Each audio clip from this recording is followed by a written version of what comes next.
اللہ تبارک و تعالیٰ کے بابرکت نام سے ابتدا ہے جو دلوں کے رازوں سے خوب واقف ہے۔ السلام علیکم دوستو، welcome on S G A stories. دوستو، آپ نے اس سے پہلے بھی حضور غوث پاک شیخ عبد القادر جیلانی، محبوب سبحانی قطب ربانی رحمت اللہ علیہ کی کئی کرامات سنی ہوں گی، لیکن آج جو کرامت ہم آپ لوگوں کو سنانے والے ہیں، آج جو واقعہ ہم آپ لوگوں کے ساتھ بیان کرنے والے ہیں، یہ واقعہ اس ہندو عورت کے یقین کا واقعہ ہے، وہ ہندو عورت کے جس کو حضور غوث پاک شیخ عبد القادر جیلانی، محبوب سبحانی قطب ربانی رحمت اللہ علیہ کی ذات پر یقین تھا، اور پھر حضور غوث پاک نے اس ہندو بیوہ عورت کی کیسے مدد کی۔ دوستو، روایت کیا جاتا ہے کہ لاہور شہر میں پرانے وقتوں میں راجہ رنجیت سنگھ کی حکومت تھی، اور لاہور شہر میں اس وقت ہندو اور مسلمان اکٹھے رہتے تھے۔ جیسا کہ آپ جانتے ہیں کہ 1947 کے بعد پاکستان معرض وجود میں آیا، اور پھر مسلمان پاکستان میں آ گئے اور ہندو ہندوستان میں چلے گئے، لیکن اس سے پہلے برصغیر میں مسلمان اور ہندو اکٹھے رہتے تھے۔ ایک ہی گلی میں ایک طرف مسلمان کا گھر ہوتا تھا اور دوسری طرف ہندوؤں کے گھر ہوتے تھے۔ خیر، اس وقت لاہور میں ایسا ہی تھا کہ راجہ رنجیت سنگھ کی حکومت کے زمانے میں ایک ایسی تنگ گلی تھی جس کے ایک طرف ایک ہندو کا گھر تھا اور اس کے دوسری طرف ایک مسلمان کا گھر تھا۔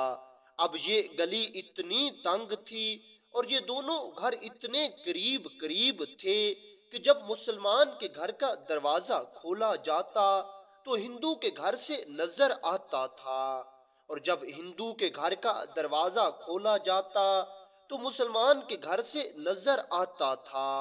کیونکہ اس وقت یہ اونچی اونچی دیواروں کا رواج تو تھا نہیں، لوگ کچی بستیوں میں رہتے تھے اور کچے گھروں میں لوگ زندگی گزار رہے تھے۔ خیر، حضور غوث پاک شیخ عبد القادر جیلانی رحمت اللہ علیہ کی وفات اس وقت سے تقریباً 300 سال سے زیادہ عرصہ پہلے ہو چکی تھی۔ اب اس گلی میں جس ہندو کا گھر تھا، وہ ہندو تو شریف اور اچھے کردار کا تھا، لیکن وہ مسلمان جو اس ہندو کا ہمسایہ تھا، اس کا کردار اچھا نہیں تھا اور وہ کئی برے کاموں میں ملوث تھا۔ بے شک اگرچہ مسلمان اس وقت بھی حق پر تھے اور اب بھی حق پر ہیں، اور یہی سچا دین اور سچا مذہب ہے، لیکن یہ بات بھی بالکل حقیقت ہے کہ مسلمانوں نے اپنے اسلاف کے طریقہ کو بھلا دیا ہے، جس وجہ سے مسلمان دنیا میں مغلوب ہو گئے ہیں۔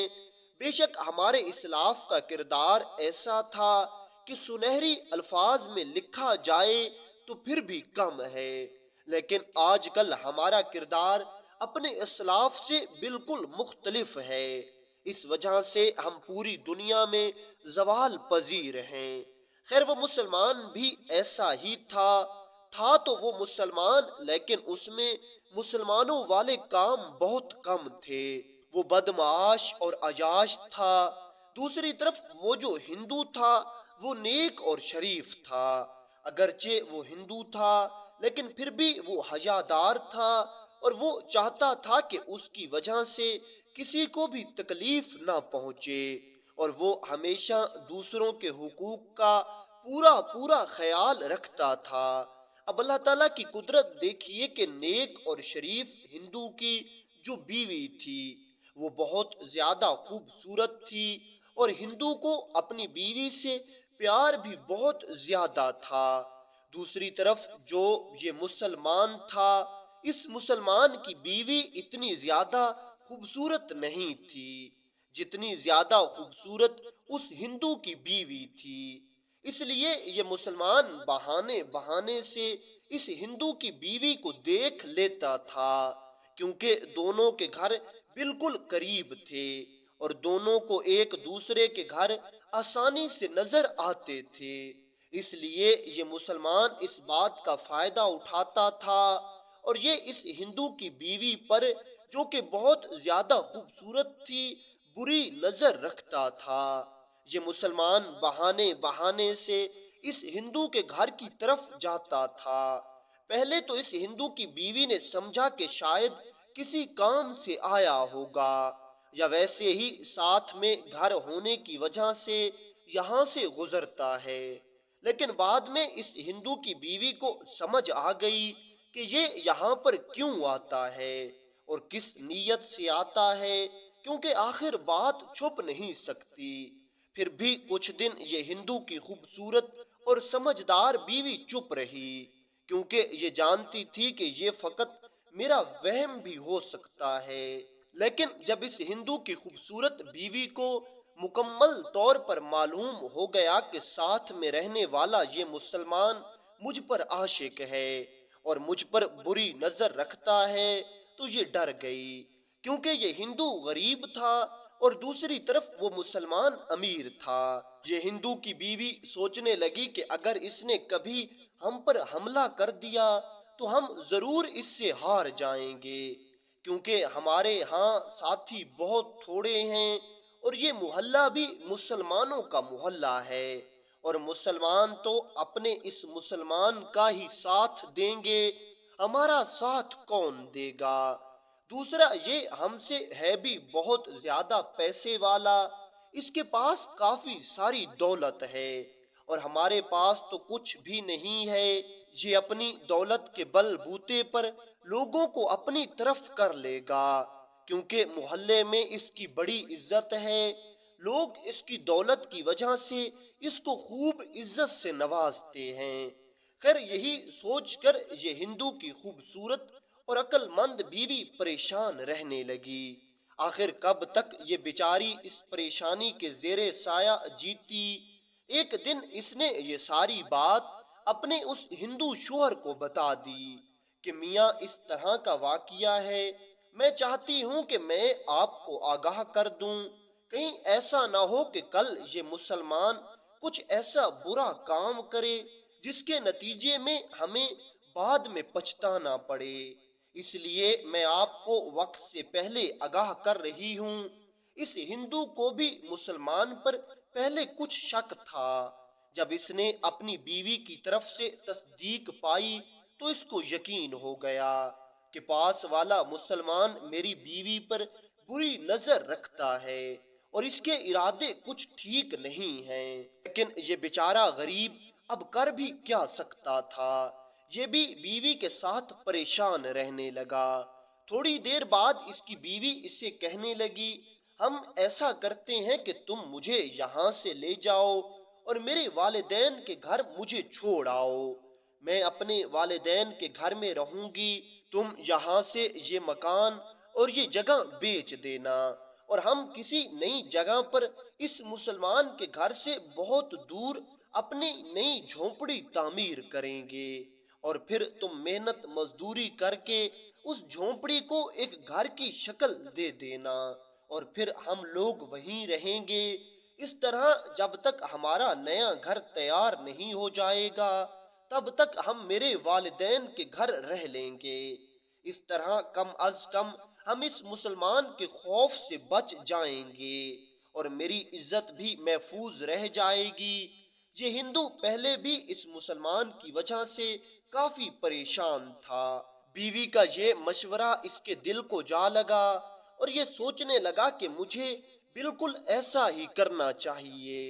بس پھر کیا تھا، دونوں میاں بیوی نے فیصلہ کر لیا کہ فلاں دن یہ دونوں یہاں سے نکل جائیں گے اور پھر کسی اور جگہ پر اپنا گھر بنائیں گے اور وہیں رہیں گے۔ خیر یہ مسلمان اپنی حرکتوں سے باز نہ آیا اور اللہ اللہ کر کے دن گزرتے گئے۔ مقررہ دن پر یہ ہندو اپنی بیوی کو لے کر صبح سویرے ہی اپنا کچھ ضروری سامان باندھ کر سفر پر نکل گیا۔ ان دونوں کی منزل اس ہندو کی خوبصورت اور عقل مند بیوی کے والدین کا گھر تھا، جہاں پر انہوں نے کچھ عرصہ رہنا تھا تاکہ اس عرصے میں وہ کسی نئی جگہ پر مکان خرید لیں اور پھر اپنی باقی زندگی وہاں گزاریں۔ لیکن یہ وہ زمانہ تھا جب سفر زیادہ تر پیدل کیے جاتے تھے، جدید سہولیات نہیں تھیں۔ اس وقت زیادہ تر امیر کبیر لوگ گھوڑوں پر سفر کرتے تھے، وگرنہ اکثر اوقات لوگ پیدل ہی سفر کرتے تھے۔ اس لیے لوگوں کو راستے میں کئی دن گزر جاتے تھے۔ پہلے سفر کرنا مشکل ہوتا تھا۔ خیر ان دونوں نے ہمت نہیں ہاری اور یہ دونوں اپنا سامان اٹھا کر پیدل سفر کو نکل پڑے۔ دوسری طرف جب یہ مسلمان تاجر گھر آیا اور اس نے اس ہندو عورت کو دیکھنے کے لیے اس کے گھر کی طرف چکر لگایا تو وہاں پر کوئی موجود نہیں تھا۔ اس نے جب اس بات کی کھوج لگائی کہ آخر وہ دونوں کہاں چلے گئے، کیونکہ یہاں پر قریب ہی دونوں کا کوئی رشتہ دار نہیں تھا جس کے گھر وہ دونوں جا سکتے ہوں، اس لیے اس مسلمان کو شک گزرا کہ کہیں ایسا تو نہیں کہ وہ دونوں یہ جگہ اور یہ علاقہ چھوڑ کر کہیں اور چلے گئے ہیں۔ بس اسی سوچ کے ساتھ یہ مسلمان ان دونوں کی خبر معلوم کرنے میں لگ گیا، اور اسے جب یہ معلوم ہوا کہ وہ ہندو اپنی بیوی کو لے کر یہاں سے چلا گیا ہے تو اس کو غصہ آیا اور یہ سوچنے لگا کہ اب میں اس ہندو کو ضرور سبق سکھاؤں گا۔ ادھر یہ غصے میں تھا، اس نے گھر آ کر اپنا تیز رفتار گھوڑا نکالا اور اس ہندو کا پیچھا کرنے لگا۔ ادھر یہ ہندو اور اس کی یہ خوبصورت اور عقل مند بیوی پیدل سفر کر رہے تھے، اور یہ پیدل سفر کرتے کرتے ایک جنگل کے قریب جا پہنچے۔ اب یہ جنگل پار کر کے دوسری طرف ان کی منزل تھی۔ یہ دونوں اسی جنگل میں داخل ہو گئے اور سفر کرنے لگے۔ کیونکہ پیچھے وہ مسلمان تیز رفتار گھوڑے پر سفر کر رہا تھا، اس لیے تھوڑی ہی دیر بعد وہ مسلمان ان دونوں کو آ ملا۔ اس مسلمان نے جب ان دونوں کو تلاش کر لیا تو یہ گھوڑا ان کے قریب لے آیا اور یہ اس ہندو سے کہنے لگا، تمہارا تو ٹھیک ہے کہ تم پیدل سفر کر رہے ہو، لیکن تم اپنی بیوی کو کیوں تکلیف دے رہے ہو؟ تم ایسا کرو کہ میں بھی اسی طرف جا رہا ہوں، تم اپنی بیوی کو میرے ساتھ میرے گھوڑے پر بٹھا دو، جہاں اس نے جانا ہوگا میں اس کو وہاں تک لے جاؤں گا، اس طرح یہ سفر کی تکلیف سے بچ جائے گی۔ یہ ہندو بڑا ہی سمجھدار تھا، یہ دل میں سوچنے لگا کہ اب یہ میری جان نہیں چھوڑے گا۔ یہ دل میں سوچنے لگا کہ میں وہاں سے اس کے ڈر سے بھاگا تھا، اور اب یہ عقل مندی کی بات تو نہیں ہے کہ میں اپنی بیوی کو اکیلے اس کے ساتھ گھوڑے پر بٹھا دوں، نہ جانے یہ میری بیوی کو کہاں لے جائے گا، کیونکہ یہ مسلمان سے ڈرتا تھا۔ اس لیے اس نے ٹال مٹول کرنے کی کوشش کی اور اس نے انکار کر دیا کہ میں اپنی بیوی کو تمہارے ساتھ نہیں بھیجنا چاہتا، ہم دونوں پیدل ہی سفر کر لیں گے۔ دوسری طرف یہ مسلمان بھی غصے میں تھا اور اس کے سر پر جنون سوار تھا۔ یہ پھر اس ہندو سے کہنے لگا، میاں میں نے تمہیں کہا ہے کہ اپنی بیوی کو میرے ساتھ بھیج دو، تم میری بات کیوں نہیں سمجھ رہے؟ سفر میں بہت مشکل پیش آتی ہے اور تمہاری بیوی ان مشکلات کا سامنا نہیں کر پائے گی۔ تم ایسا کرو کہ اس کو میرے ساتھ بٹھا دو، میں اس کو اس کی منزل پر پہنچا دوں گا، پھر تم پیچھے آہستہ آہستہ سفر کرتے کرتے ہم تک آ پہنچنا۔ تم ویسے بھی مرد ہو، تم سفر کی مشکلات آسانی کے ساتھ برداشت کر لو گے، لیکن تمہاری بیوی سے سفر کی مشکلات برداشت نہیں ہوگی۔ اتنا سنتے ہی ہندو کی سمجھ میں آ چکا تھا کہ آج یہ مسلمان کیا چاہتا ہے۔ اس کو معلوم تھا کہ اگر میں نے اس کو اب کی بار انکار کر دیا تو ضرور یہ مجھے کوئی نقصان پہنچا دے گا، اور میرے پاس اس وقت کوئی ایسی چیز بھی نہیں ہے